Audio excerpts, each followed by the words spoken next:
Hello everyone, welcome to my channel. आज हम पढ़ेंगे फार्माकोथेरापेटिक्स में साइकेट्रिक डिसऑर्डर में साइकोसिस डिसीज़ के बारे में। साइकोसिस डिसीज़ की definition, types, aetiopathogenesis, full detail video को एंड तक ज़रूर देखना। अब हम पढ़ते हैं साइकोसिस की डेफिनेशन।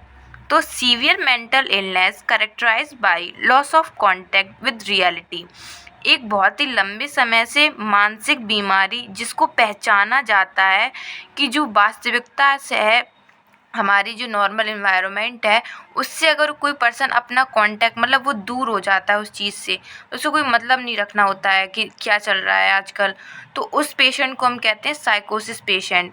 ज़्यादातर इसमें क्या होता है, अगर कोई इन्फॉर्मेशन उसको पता चलती है तो जो साइकोटिक पेशेंट होता है वो उसको सुनेगा, देखेगा, फील करेगा, बिलीव करेगा, लेकिन जो उसको बताया जाता है वो उस पर विश्वास नहीं करता, अनरेयर थिंग्स पे विश्वास करता है, मतलब जो जिस बातों का कोई मतलब नहीं रहता। तो उस पेशेंट को हम कहते हैं साइकोसिस पेशेंट।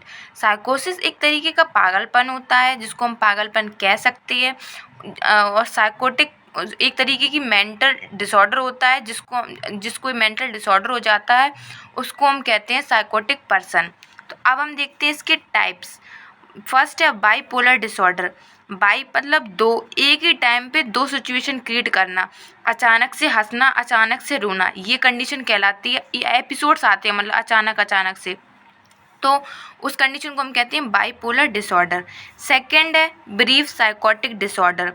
इसमें क्या होता है कि एक छोटे समय के लिए कोई भी एक ऐसी सिचुएशन आ जाती है, स्ट्रेस टाइप में आ जाती है उसको, अचानक से उसको स्ट्रेस सिचुएशन में भी कोई रेस्पॉन्स नहीं दे रहा है, ना बोल रहा है, ना कुछ, तो ये कम से कम 30 दिन से कम अगर किसी को ये बीमारी हो रही है, मतलब वो लग रहा है आपको कि वो एकदम शांत रहता है और फिर ऐसा, तो उसको हम साइकोटिक डिसऑर्डर कह सकते हैं। थर्ड है delusion disorder. This type involve N inability between what is real and imagine. इसमें हम इस टाइप में क्या होता है कि वो पता नहीं कर पाता है इंसान कि हम रियल मतलब दुनिया में जी रहे हैं या फिर हम जैसे ख्यालों में खो जाता है, अपनी सोच विचार बना रहा है, मतलब वो सोचता ही रहता है कुछ ना कुछ, और वो सोचता है और जो रियलिटी होता है उसमें फ़र्क नहीं कर पाता है, तो उस कंडीशन को हम कहते हैं डिल्यूजन डिसऑर्डर। अब हम पढ़ते हैं इटियोपैथोजेनेसिस कि ये किस वजह से होता है। अगर कोई पर्सन बहुत लंबे समय से अल्कोहल पी रहा है तो उसको साइकोसिस हो सकती है। ट्यूमर एंड ब्रेन सिस्ट, अगर किसी की ब्रेन में ट्यूमर है या सिस्ट है तो उसको भी साइकोसिस हो सकती है। एपिलेप्सी, किसी को मिर्गी के दौरे आते हों या फिर वो HIV मतलब एड्स बीमारी से संग्रसित हो। अब इसकी पैथोजेनेसिस की हमारे ब्रेन में कैसे होता है। हमारी बॉडी में ब्रेन में डोपामाइन नाम का एक एसिटाइलकोलिन होता है जो हमारी बॉडी को नॉर्मल फंक्शनिंग के लिए बहुत ज़रूरी रहता है।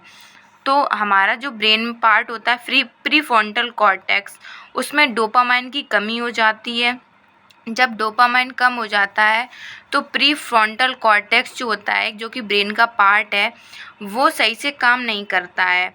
जब ये सही से काम नहीं करेगा तो इसमें एक एमिग्डाला नाम का एक पार्ट मान लो जो हमारे प्रीफ्रंटल कॉर्टेक्स का होता है, जो कि आलमंड शेप का होता है, जो हमारे इमोशंस को मतलब हम किसी के बारे में क्या सोच रहे हैं, फीलिंग्स को कंट्रोल करता है। तो एमिग्डाला क्या करता है, हिप्पोकैम्पस, फिर क्या होता है कि एमिग्डाला हिप्पोकैम्पस जो होता है उसके ऊपर एक ग्लूकोकॉर्टिकॉइड कैसेट्स प्रेजेंट रहते हैं। ग्लूकोकॉर्टिकॉइड कैसेट्स क्या होता है, डोपामाइन से बाइंड होते हैं। जब डोपामाइन की कमी हो जाती है जिसकी वजह से ग्लूकोकॉर्टिकॉइड कैसेट्स रिसेप्टर पे बाइंड नहीं हो पाते, जब वो रिसेप्टर पे बाइंड नहीं हो पाएंगे तो हमारा ब्रेन जो होता है वो डैमेज हो जाता है और साइकोटिक सिम्टम्स हमारी बॉडी में नज़र आने लगते हैं।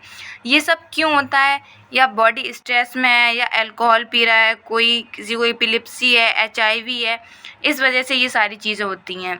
हार्मोन्स का इम्बैलेंस हो जाता है, तभी तो अचानक से पागलपन आ जाता है ऐसे किसी भी पर्सन को, क्योंकि ब्रेन में नॉर्मल चीज़ें फंक्शन नहीं हो रही होती हैं, डिस्टर्ब हो जाती हैं चीज़ें मतलब केमिकल्स वगैरह। ठीक है, आप पढ़ते हैं क्लिनिकल मैनिफेस्टेशन, क्या क्या सिम्टम्स होते हैं। डिल्यूजन्स रहेगा, मतलब वो भ्रम में रहेगा, उसे रियलिटी से कोई मतलब नहीं रहता, अपनी ख़याली दुनिया में रहेगा, ऐसे समझ लो। हेलुसिनेशन होगा उसमें इमेजिनरी दुनिया में, हेलुसिनेशन मतलब इमेजिन। थॉट चेंजिंग, अचानक से उसके विचार बदलते रहेंगे। नॉन फार्माकोलॉजिकल मैनेजमेंट देखते हैं, चेंजिंग द एनवायरनमेंट, मतलब जहाँ वो नॉर्मल रहता है वहाँ से लाएगा उसे घूमने फिरने वाली जगह पे ले जाना चाहिए, ठीक है। फीड हंगर और एक्सरसाइजिंग, उसको मतलब खाना दे, टाइम पे खाना देना चाहिए, एक्सरसाइज करवानी चाहिए। Friends and family can have to cope with the situation, और जो फ्रेंड्स हैं फैमिली हैं उससे ज़्यादा से ज़्यादा बात करें तो सिचुएशन से उसको मतलब दूर कर सकते हैं। लिसनिंग म्यूज़िक सुनवाना चाहिए उसको। फार्माकोलॉजिकल मैनेजमेंट, फर्स्ट हेलोपेरिडोल देते हैं, लॉक्सापाइन, क्लोज़ापाइन और ओनलाज़ेपाइन, ये मेडिसिन्स होती हैं जो डॉक्टर प्रेस्क्राइब करता है साइकोसिस कंडीशन में। आई होप आपको वीडियो अच्छी लगी होगी। अगर वीडियो अच्छी लगे तो प्लीज़ वीडियो को लाइक करें, कमेंट करें and subscribe to my channel. Thank you for watching this video. Take care, bye.